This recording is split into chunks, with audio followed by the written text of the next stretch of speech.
Hello from CNN London. I'm Monita Rajpal. This is World Report. Yemen is the focus for world leaders who in just a few hours will meet to explore ways to keep the country from becoming a failed state. Some 20 leaders will gather here in London to discuss how to put the country on a new path. We begin this hour with Paula Newton, who just returned from Yemen and filed this report. Here's a closer look at Yemen. It's home to more than 22 million people, and as Paula was reporting, it's said to be the poorest country in the Arab world with high levels of poverty, unemployment, also widespread illiteracy and a high birth rate. In fact, nearly half of all Yemenis are under 14 or are at the age of 14 or under. Yemen's economy is closely tied to oil, but revenues have fallen sharply in recent years.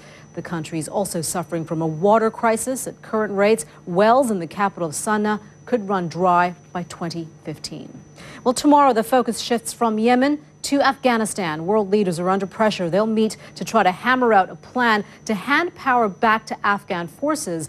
CNN's Pentagon correspondent Barbara Starr looks at the summit's desire to draw a line in the sand. The UK's highest court strikes down a government anti-terror measure. The Supreme Court says Downing Street overstepped its power when it froze the bank accounts of terror suspects without a vote in Parliament. 5 men had their assets frozen and had to apply for permission to buy groceries. The High Court says the powers breached the men's fundamental rights.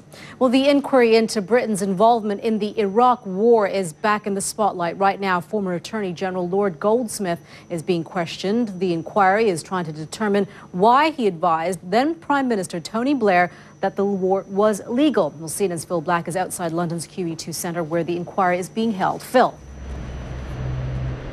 Yeah, Monita, Peter Goldsmith has been one of the most anticipated witnesses at this inquiry.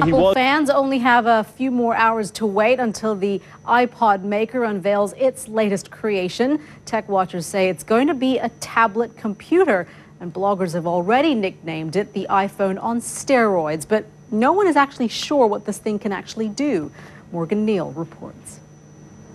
With this enigmatic invitation, speculation about the next big thing from Apple was off. Some severe flooding conditions we need to tell you about. Let's get a look at the international weather picture. Mari Ramos is at the World Weather Center. Mari, what have you got? Hey, Monita, you know, what a mess in one of the world's largest cities. On behalf of Mari Ramos, I'm Monita Rajpal in London. The Australian Open tops world sport. That's up next with Coach.